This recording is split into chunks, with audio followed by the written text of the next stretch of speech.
మనకందరికీ తెలుసు, ఇప్పుడు ఎలక్షన్లు జరుగుతున్నాయి. సరే, అనాది నుంచి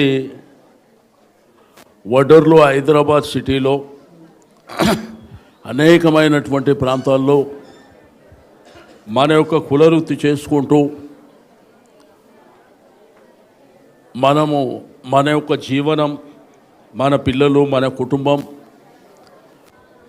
మరి కాలక్రమేణా మన వడ్డర్లకు పని లేకుండా అయింది.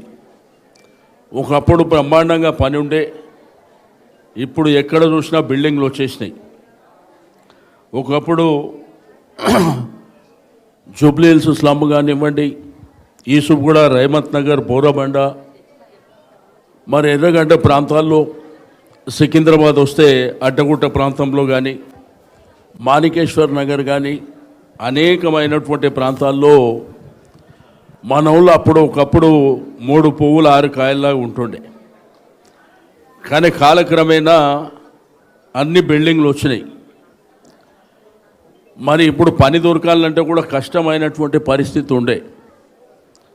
కానీ కేసీఆర్ గారు ముఖ్యమంత్రి అయిన తర్వాత మనకు ఒక గౌరవం, మర్యాద, మనకు కావలసినటువంటి హక్కులని ఇంతకుముందే రాజలక్ష్మి గారు మాట్లాడేటప్పుడు నేను చూసిన. మనకు కావాల్సినటువంటి పనిముట్ల విషయంలో కానీ, లేకపోతే ఆమె ఢిల్లీకి పోయి వచ్చినప్పుడు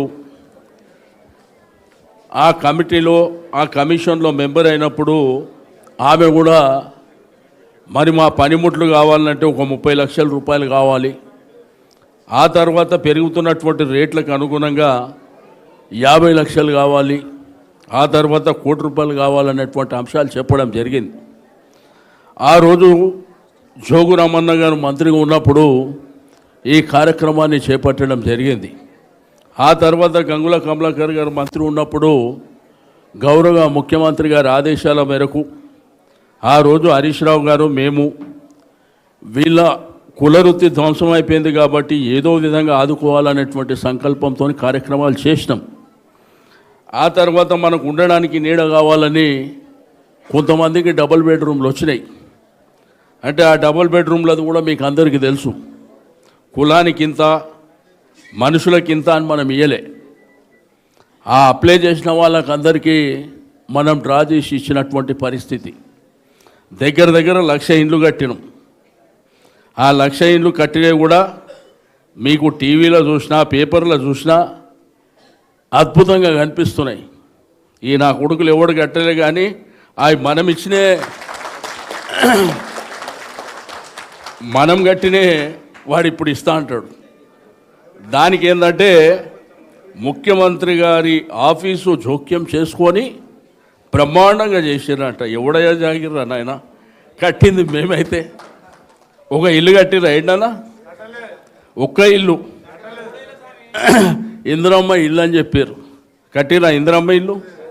వాడు ఇల్లు గుంజుకోకపోతే ఆ దేవుని మొక్కాలి తప్ప వాళ్ళ జీవితంలో ఎవరైనా ఇల్లు కట్టిర్రా?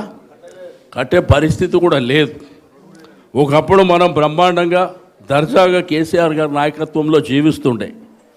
మనకు కడుపు నిండా అన్నం ఉండే, చేతి నిండా డబ్బులు ఉండే. ఇప్పుడు ఉన్నాయా? ఉన్నాయా? మా అక్క చెల్లెళ్ళు కూడా ఇంతకుముందు మాట్లాడేటప్పుడు చెప్తున్నారు, వాళ్ళు వస్తారు సార్, వీళ్ళు వస్తారు, పైసలు మాత్రం వస్తలేవు అని చెప్పి.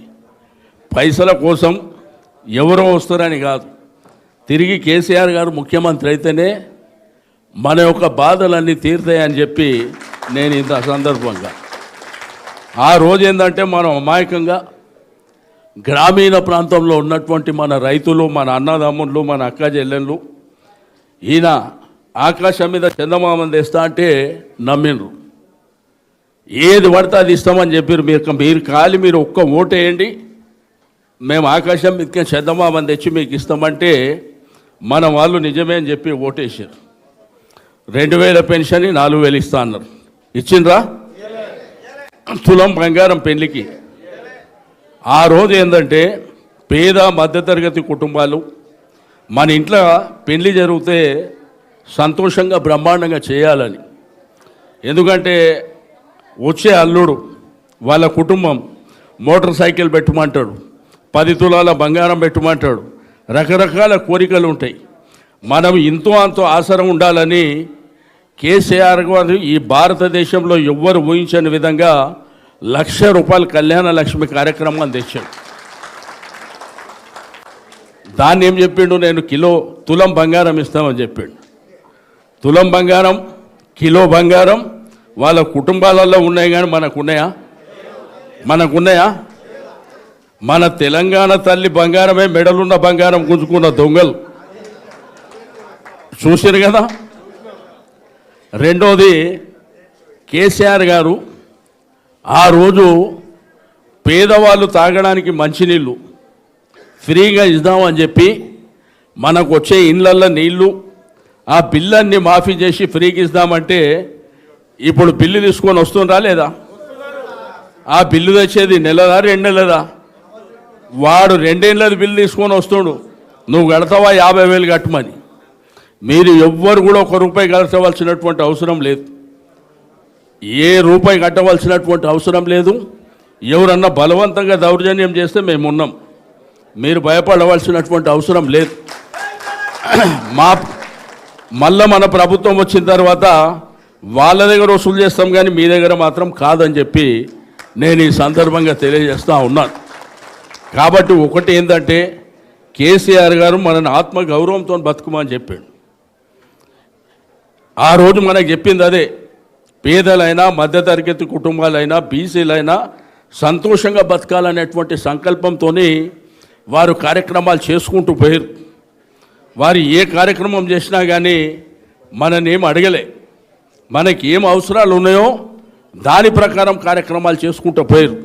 మీరు ఎట్లా బతకాలి, మీ ఆడవాళ్ళు ఎట్లా బతకాలి, మన కొడుకులు బిడ్డలు ఎట్లా బతకాలి, అది ఆలోచన చేసాడు.